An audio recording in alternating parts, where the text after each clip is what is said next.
today on an all-new Dr. Phil. Her father died in a chokehold. He was just pleading with them to have mercy. Her son's death has torn a nation apart. I was devastated. Now, what you haven't heard. Nobody's talking about this. You've been stopped by the police. I did exactly what the officer told me to do. They said the right thing, and they still came home in a body bag. It makes people feel their lives are worth nothing. We have a right to be safe. Don't fight the police. But the police are also dead wrong. If you put hands on a police officer, there's going to be repercussions. They survived a run-in with law enforcement. We tried to de-escalate the situation. You could have been shot and killed in that restaurant. I raised my boys with the mindset of do what you need to do to get home safely. Black and blue. Race relations in America. New York is a parking lot. Ferguson is on fire. From Cleveland to Chicago to Los Angeles and San Francisco, our nation is in turmoil. Racial tensions have reached a fever pitch ever since the deaths of Michael Brown, 12-year-old Tamir Rice, and Eric Garner, the unarmed father of 6, who died after being put in a chokehold by a police officer in New York. It's turned into the people versus law enforcement. But here is my question. What is the solution? Instead of sitting back and complaining, I want to take this conversation beyond what you've been seeing on the news. We've all been saturated by these images. The deadly confrontation caught on tape. A man thrown to the ground tries to tell arresting officers he's in trouble right before he dies. 43-year-old Eric Garner was taken to the pavement by a police officer using a chokehold, long banned by the NYPD. Sometimes the use of force is necessary, but it's never pretty to watch. Cause of death, homicide. That is the ruling today from the medical examiner in the death of Eric Garner. Report states Garner died of compression of neck, compression of chest, and prone positioning during physical restraint. A grand jury in Staten Island has come back and decided against an indictment. Hundreds of protesters flood the streets of Manhattan, angry over the grand jury decision. All across the city, they march. The justice system is broken. Now to another police shooting, this one in Cleveland. A 12-year-old boy with a plastic pellet gun prompts a 911 call to police. The guy keeps pulling it in on his pants. It's probably fake, but you know what? He's scared. Police say when they got to the scene, they saw 12-year-old Tamir Rice with a gun in his waistband. The officer shot him in the torso before Tamir could ever touch his gun. There's the cop who shot and killed Tamir Rice. He had only 3 months of experience on Cleveland streets. Protesters moved through downtown Cleveland, blocked streets, and staged die-ins. Rice's family said, "It is our belief that this situation could have been avoided." Ferguson, Missouri is a city on edge. Saturday afternoon, Michael Brown is shot and killed on Canfield Drive. Officer Darren Wilson said Brown grabbed him and hit him during a struggle at Wilson's police car. Tension split and protests started. Police shot off tear gas to stop coordinated violence by some protesters who fired gunshots and threw Molotov cocktails. They determined that no probable cause exists to file any charge against Officer Wilson. Reaction to the grand jury's decision left destruction in the streets of Ferguson this morning. Rioting protesters are furious that Officer Darren Wilson will face no charges. Right now in downtown L.A., where demonstrators are protesting. A sea of headlights. Traffic backed up for miles. Don't bow down. We got to win. What do we want? Justice. When do we want it? Now. Whites don't have a privilege just to do what they want and not get in trouble. So what is the solution? You know, at best, I suppose it's to start a dialogue that doesn't end in gunfire, that doesn't end in death. Now, maybe we can't change what has happened, but this isn't the last time we're going to be faced with this. I want to speak with Eric Garner's family. His sister Alicia and oldest daughter Erica are joining us from New York.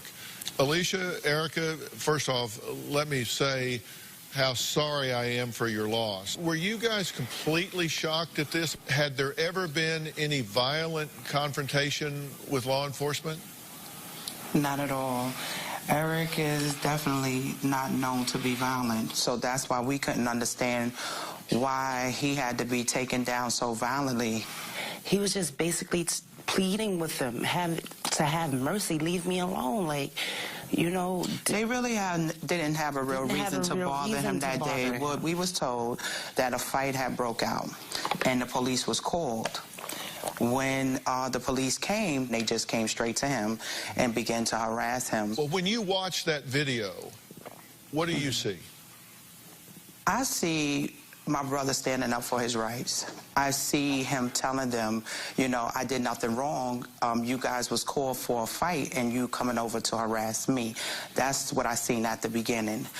Then, you know, he's saying, you know, this is going to stop because you always coming around me. Every time y'all come around me, y'all want to harass me, you know, about something. He never cursed at them. He never disrespected them. So it was no need for them to use any kind of force the way they did. And, you know, once they got him here down on the ground, he's telling them, I can't breathe. Plenty of people around that could have stopped that, heard his cries. He was just trying to breathe. And him being a big guy and having asthma and laying in the position that they had him in, all his organs and lungs and everything was crushed. And it's like, how can you do this overall, to a human being? It just was no need for them all to crowd up on him like that. They could have done things in a better manner. There was no need for that officer to jump on his back the way he did. Yes. I want to add someone to this conversation. Reverend Al Sharpton, he is here now. He is the president of the National Action Network. He has been involved in both the Ferguson and the New York cases. Tell me what your take is on what's going on in these cases right now. What is this reflective of? I think it's reflective of a breakdown in how the criminal justice system responds to police with excessive force. If you look at Staten Island, where a policeman on videotape obviously chokes a man and keeps choking him, surrounded by other police, even after 11 times he says, I can't breathe. In Ferguson, it's a young man, 18 years old, unarmed, who they say has taken some cigars. And the policeman ends up in an altercation with him, shoots at him 12 times, hits him 6 times, and he's dead.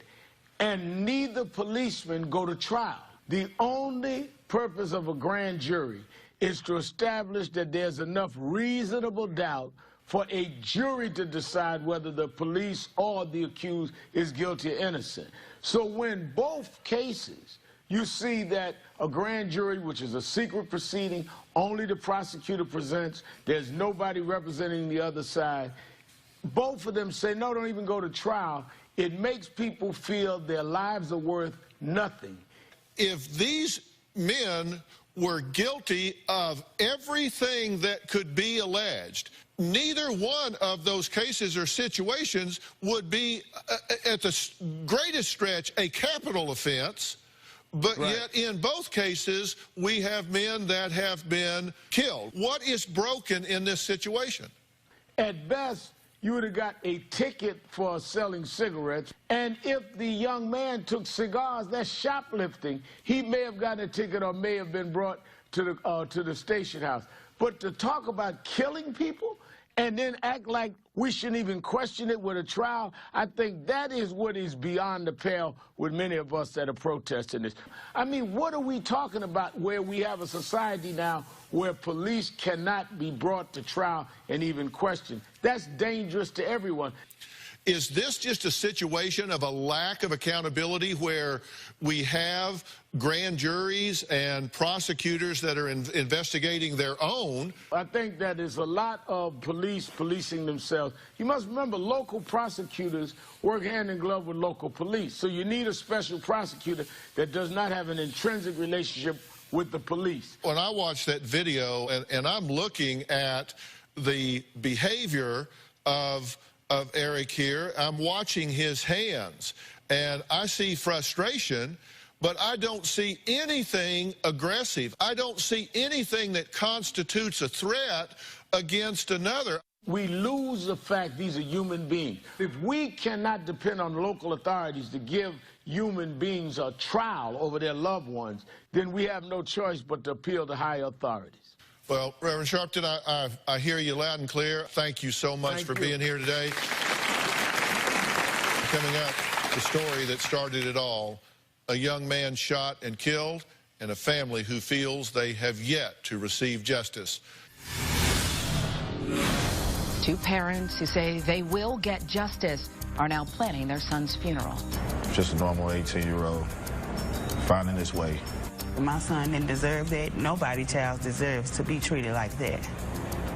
Nobody's. Saturday afternoon, Ferguson, Missouri. 18-year-old Michael Brown is walking home from a convenience store. Moments later, shots ring out. The Ferguson police officer fires his gun, killing Brown. An independent autopsy determined that Michael Brown was shot at least 6 times, twice in the head. Michael Brown Sr. says the world was just getting to know his son. He's a smart kid, you know, make you laugh. He just graduated from high school. He took my son away for nothing. On July 17th in New York City, Eric Garner, a black father of 6, was put in a chokehold by a police officer and later died from his injuries. No charges were filed against any of the police on the scene.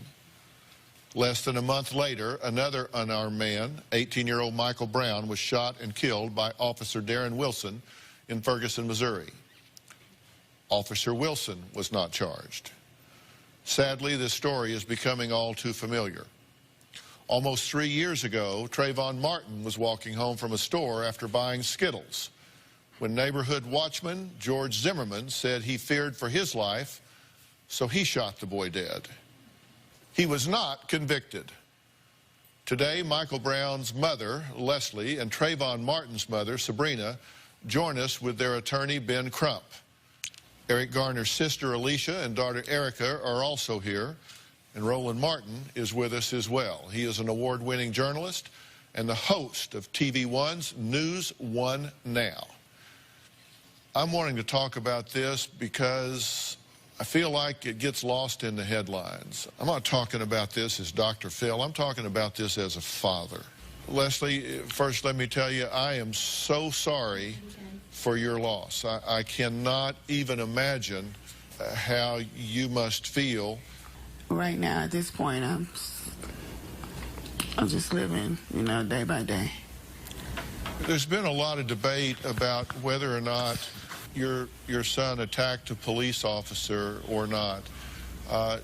Did your son have a history of being violent? No, not at all. Do you feel that it was reasonable for him to be shot 6 times? No, I don't think he should have been shot 1 time. When you heard that there would be no charges and that it was considered to be in the line of duty and within the scope of his authority to do so, how did you feel in that moment? I was devastated, shocked, hurt, confused. When you turned on the news and saw not only the demonstrators but the riots, how did you feel? I feel like the whole state is upset. You know, Trayvon's mother, Sabrina, is with us today. Sabrina, this had to just open this up to you all again. It just really breaks my heart to see that the country is in a crisis right now. You can't be shocked that this is still going on because you've seen this very thing happen with your own son. Absolutely. I mean, I don't think this decision really shocked a lot of people. I mean, if history it continues to repeat itself, not only do we need to change the laws, but we need to change people's mindset as well. Because if we have our young men and women that's afraid to walk home, then we definitely have a problem in this country, and we have a right to be safe. Ben, when the information came that the grand jury was not going to indict, were you surprised? Well, Dr. Phil, we know as history has taught us the prosecutor normally gets whatever outcome he wants in the grand jury. And so if the prosecutor wanted to get an indictment, he would have got an indictment. So I told Leslie, as I told so many other clients, that we have to fight to make the system be equal for our families too. Alicia, when you and Erica found out that there was nothing to be brought against the police officer there, was this a surprise? Not at all. Not at all. We knew it wasn't going to be a fair case. People have to start policing the police, point blank. Sunny Hostin is a former federal prosecutor and CNN legal analyst and host. Sunny, you don't think there should have been a grand jury impaneled in either of these cases, correct? The bottom line is that prosecutors indict cases and file charges against defendants every single day in our country without the use of a grand jury. I did it when I was a prosecutor. And let's remember that in the Zimmerman case, Angela Corey, whether you love her or hate her, she brought charges against George Zimmerman without bringing it in front of a grand jury. There's no question that prosecutors and police officers in their district work together. So to suggest that a prosecutor should be in charge of a case against police officers in his or her district is absurd. There's a conflict of interest. I mean, you're too involved, you're too close to the situation. Right. It's asking too much. You bring in somebody objective. I think that is what has led to this crisis of confidence. People do not trust those that are supposed to be serving and protecting them. Had there been a body camera on Officer Wilson, there would be a very different sentiment in our country. And we've got to have some training in terms of escalation of force. You have some sort of encounter with someone and you've got to take them down with a chokehold or shooting them. Our system is broken, but there are ways that it can be fixed. And that's why a special prosecutor who's a career official, not an elected one, it matters. Well, Mike Brooks is a former detective and 26-year veteran of the Metropolitan Police Department in Washington, D.C. He also spent 6 years on the FBI's Joint Terrorism Task Force, and he is here. Mike, should we put cameras on the police officers? Absolutely. Every single police officer in this country should have a body camera. And remember, Rialto, California, Mike, you know this well, when they got body cameras there, not only did the number of people complaining about police brutality drop in excess of 70%, the police department, those numbers also dropped in terms of people accusing them of abuse. And so it helped the police officers and it helped the public. I think it's huge. I just think it's huge. All right, I want to say thank you to Ben and Leslie, Erica, Alicia, and Sabrina. Next, why a major athlete's Facebook post went viral, plus 2 college students in a fist fight with police, and it was all caught on tape. The police aggressively approached us. That's when the punches started flying. I do feel like I was racially profiled.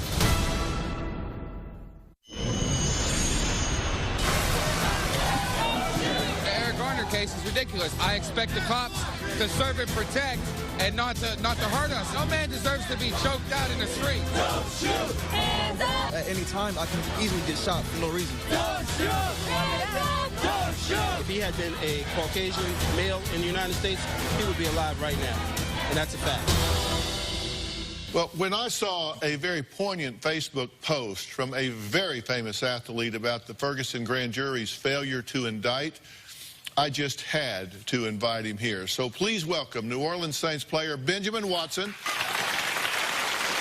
Take me through the moment when you found out what the verdict from the grand jury was in Ferguson. I had so many emotions, like so many other people, and there was so much building up to this case that I had to write it down. I want to take a look at some of what you posted. I'm frustrated because pop culture, music, and movies glorify these types of police-citizen altercations and promote an invincible attitude that continues to get young men killed in real life, away from the safety of movie sets and music studios.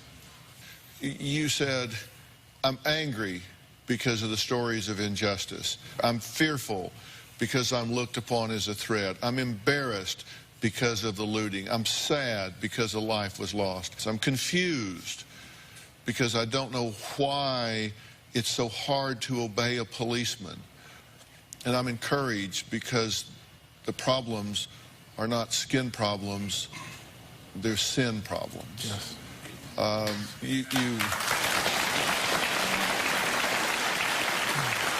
do you think's going on? Has our youth been given this fantasy view of life that is causing them to not appreciate the gravity of their actions? When you have young men, young women, you know, watching these movies, listening to certain music, there is a certain bravado that many of us have when we listen to certain things. And then when we go into a real-life situation, it's not like that. You know, in a real-life situation with a police officer, that's why I said later on, why it's so hard just to do what the man tells you to do. But we inherently have this pride issue, and that's why I point to sin. It's not always a question of can young folks obey the police. You also have to ask the question, why do police stop folks in certain instances? I have to tell you, as a parent, I raised my boys with a mindset of do what you need to do to get home safely. You're right. And in doing that, I gave them a number of instructions. Number one, I said, you get stopped by the cops. You do what you're told when you're told. And if you've got a problem with it, we will take that up later. You've been stopped by the police, and you say, what do you do when you get stopped by the police? I do what I have to do to get home safely. But the thing is, I was stopped by the police in New Orleans not too long ago. And I was driving, and they were just doing routine stops, and I rolled down the window, and I just talked to my wife about this recently. She said that there was a fear of what may happen because of the history, because of the generations of these stories that you hear. So when the window came down, she was worried. Right. I did exactly what the officer told me to do, but you still have this burden, so to speak, because you're not sure if it's going to be one of those situations. But what you do is you do exactly what you're told. You show your hands. You're respectful. But the problem is, I don't know what that cop is going to do. Because there are those examples of when folks did the right thing, they said the right thing, and they still came home in a body bag. And so, that's the problem. Okay, hang on. As a famous athlete and celebrity, Benjamin says he is always aware that he could be perceived as a threat because of his race. I wanted him to meet two brothers, Taiwan and Nabon, who say they were profiled by the police. We went to go pick up food for my mom, and the police pulled right in behind us. They immediately, aggressively approached my brother, asking him, "What did you say? I thought I heard you say something." I could tell he was looking for a fight. So my brother stepped over to talk to him, and his words were, "I'm a criminal justice major. I know every single one of my rights. Please tell me something that I did wrong." I said, "I'm in law school. Tell me one thing I've done wrong." Something about that ticked the police off. He pushed me, my hands went, and that's when the punches started flying in.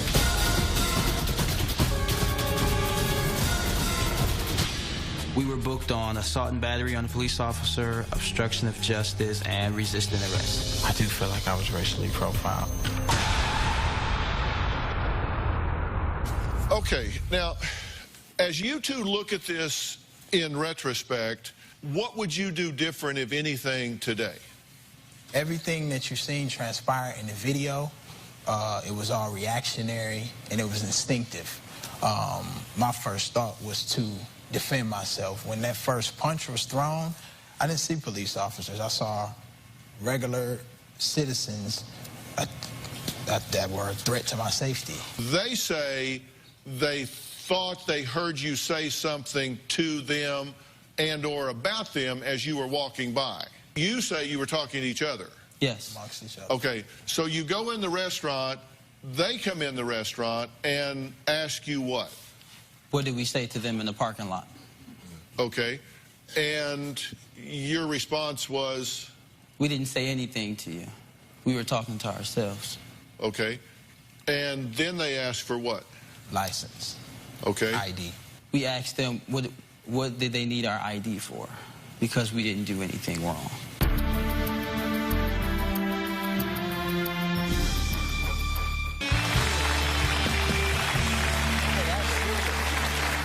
Two college students, Nabon and Taiwan, who say they found themselves in a situation just like Michael Brown and Eric Garner's when they faced two police officers, but they fought back. Now, also with me is New Orleans Saints tight end Benjamin Watson. And also joining us is the host of New York TV1, Roland Martin, and former detective of 26 years, Mike Brooks. Now, you saw the video. What's your response to that? My reaction is I would have probably done the same thing. You know, I would have asked, you know, what do you need? What do you need this for? You know, why are you approaching me when I haven't done anything? And I think that's a natural reaction. But then they come in and confront you. That seems inappropriate to me. Then they ask you for your driver's license. But I'm telling you, if you're my sons as a father, I'm telling you, show them the license, write down all of the information, file a complaint. You could have been shot and killed in that restaurant. You get into a conflict with armed people with a badge. That's dangerous. We tried to de-escalate the situation. He's a law student. A law student is thinking, I am an American. I have rights, and I get the notion of getting home, but you're thinking, wait a minute, I did nothing, I know the law, I know you're wrong, and I don't have the right to even question you. Then he also knows pick your battlefield, and your battlefield is not at midnight with an armed guard. Pick your battlefield. But Dr. Field, when you are an African-American and you are treated like a second-class citizen... But you still don't fight the police. But the police are also dead wrong, and the reality is this if here... If they're wrong, you get their name, you get their badge number, you can get an attorney. And wait a minute. And you know what? If a cop never gets indicted, how's he going to have... If you hit a policeman, if you put hands on a police officer, there's going to be... Can I say 2 points? 2 points. If you throw a punch, you are no longer a policeman. I'm defending myself. No, as long as you're still in uniform. If you hit me unnecessarily, whether he was a cop or not, right? I told him, I don't have an ID on me. I patted my pockets. I don't have an ID. Where's your badge number? But to your point, if you police officer or not, if you hit someone, you're no longer that person in that uniform. That's a. Well, they could be charged too if they're found at fault. Well, the bottom line is,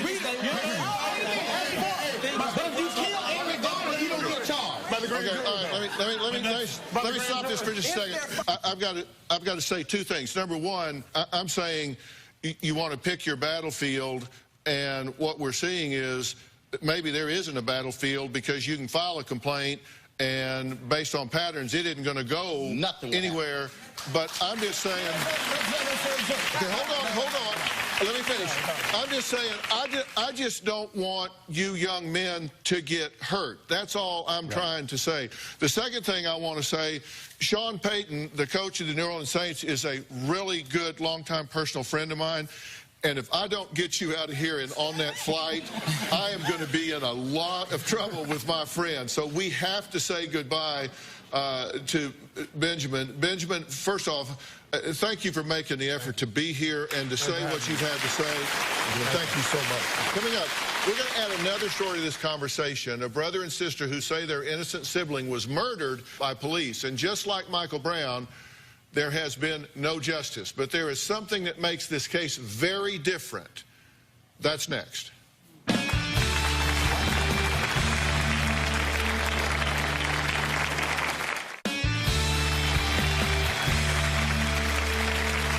Is excessive force by police a black and white issue? Cody and Tisha say 2 days after Michael Brown's death, their innocent brother was shot and killed by police. There were no charges against the officer. They want to know why this story hasn't gotten any attention. Around 7 o'clock last night, someone called 911 about a man waving a gun. The guy flashed the gun. Where was the weapon? In his waistband.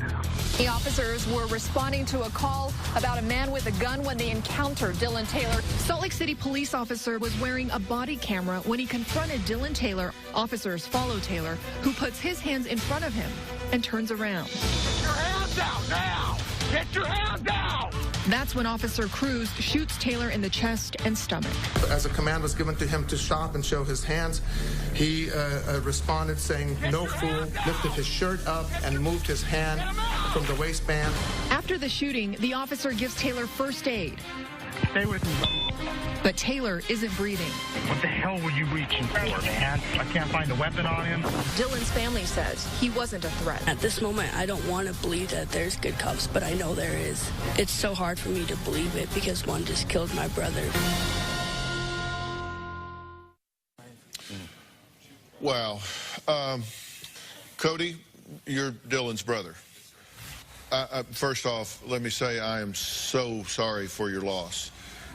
This is just, I'm so sorry for your loss. What do you think happened here? I think it was just wrong place at the wrong time. I mean, somebody called 911 about him waving a gun around. I mean, I don't know what was communicated through dispatch to the officer, but they went in there ready to take somebody out.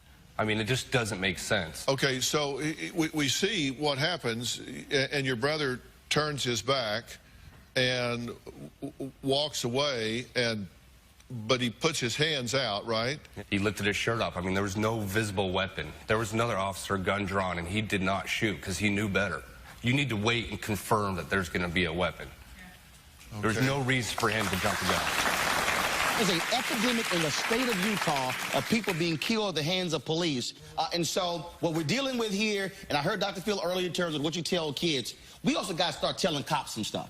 You have to have better training. You got to have better teaching. And in this case here, we have got to stop this nonsense where we give police so much leeway where they can automatically say, my life was in danger. He was saying, I'm not armed. But I'm glad that they had a camera. He had a body camera on. When I'm looking at this. We saw Eric Garner with a camera and no indictment. Let me finish. I'm looking at this, and I'm saying to myself, this looks like the classic shoot, don't shoot video where you've got somebody, and then you, at least the officer here, afterwards, try to aid your brother. Well, no. What consolation is that? Well, hold on. Let's say, hold on. Everybody said Eric Garner didn't do anything. If you don't shoot, you don't have to give aid. All right.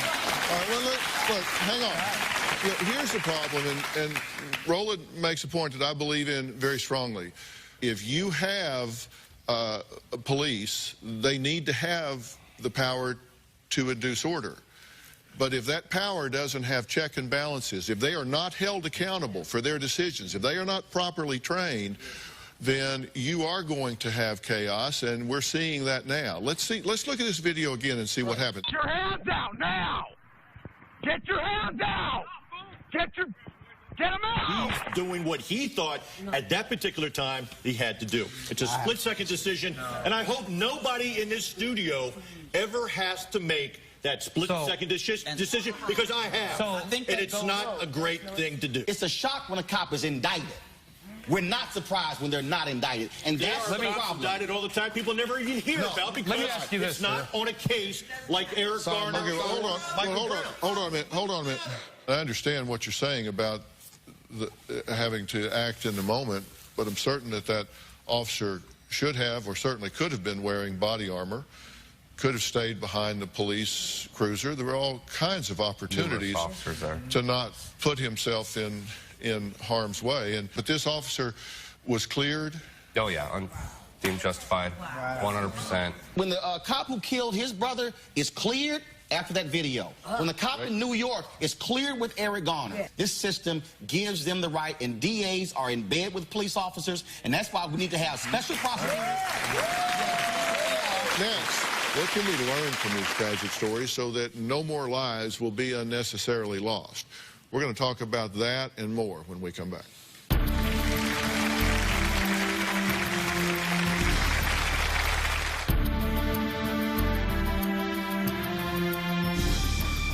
I want you to take a look at this clip from the upcoming movie Selma. It's produced by my good friend Oprah Winfrey. Mr. President, in the South, there have been thousands of racially motivated murders. We need your help, Dr. King. This thing's just gonna have to wait. Selma it is. Here is the next great battle. We must march! We must stand up! You march those people into rural Alabama, it's gotta be open season. May I have a word? There's no word to be had. The people!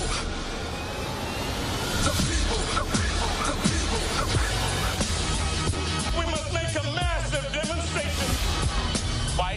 and otherwise. Come to Selma. I heard about the attack of innocent people. I couldn't just stand by. This revolution goes on and on.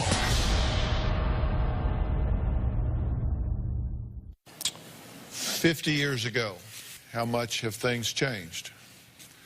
I think they've changed a lot, but I think there is a whole lot of work left to do. I wrote a blog about that movie in the middle of the night after watching it. And I posed a question in there that I'd like all of you to read and answer.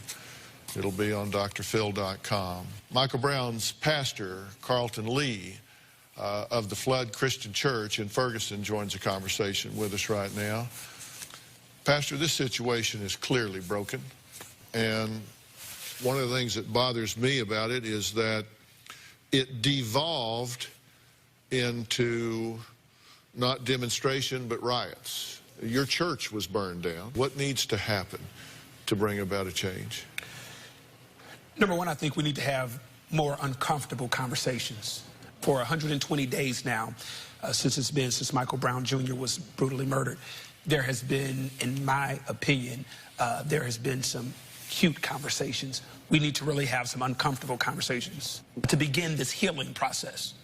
I told a young lady who called me after the Eric Garner decision, she was in tears, it hit me at 1 o'clock in the morning, and I said, this may sound strange to you, but America needed the Eric Garner grand jury decision to go the way it went, to shake us out of our coma. Because I think people should look at the facts here, and I just want to run through a couple of things that I thought were major problems that jumped out to me about this case with regard to Officer Wilson. Number one, he admitted to washing blood off of his body. He didn't follow usual protocol when turning over a weapon. He claimed to not know about the robbery, then changed the story and said Brown fit the description of the suspect. Then I look at the actions of Chief Jackson. He waited a week to identify the officer. Why? He released a video of Brown in the store because it seemed to me that it was a smear campaign. And it was reported that he requested Officer Wilson have x-rays at the hospital. Why is a police chief requesting an officer to have x-rays unless he's trying to build a case? And the chief lied because he said the media requested the videotape, and there's no record of any Freedom of Information request from the media requesting that. So when the chief is lying for a week, the public is going, man, I can't trust you. And they didn't record the initial interview. They didn't test his gun. They didn't test it for fingerprints. If you fire a semi-automatic weapon at someone, and if you're a distance away, you're not going to have any gunshot residue on you. But they did find gunshot residue inside of Officer Wilson's car, and they also found it on Michael Brown. I got to say one more thing, and then I know we got to move on here, because this goes to the trust issue.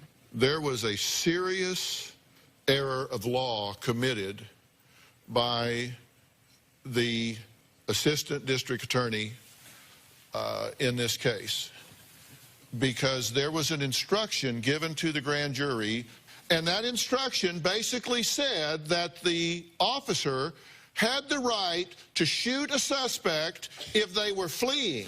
That was the instruction that was given to the grand jury before they heard the testimony. And later, after it was all over with, somebody came in and said, we better go in and amend the record. So they went in and put in the correct law. That's like the headline here, the correction on page 18. Right. Nobody's talking about this. Sonny, that... And I'm so glad you brought that up, because it was just a travesty of justice. And my friend Roland keeps on saying it's about trust. It's about trust. I like to say it's about a crisis in confidence. And that is what is so apparent when you look at that grand jury proceeding. It was a sham, a complete sham for those of us who are in the know. So they looked at all the evidence through this filter. Their opinions crystallized with this filter, that under the law, he had the right to shoot this man if he was fleeing. I'm sorry, that if you were in trial, that is reversible error like that. I'm not a lawyer, don't mean to brag, but I'm not. But I'm sorry, that is reversible error.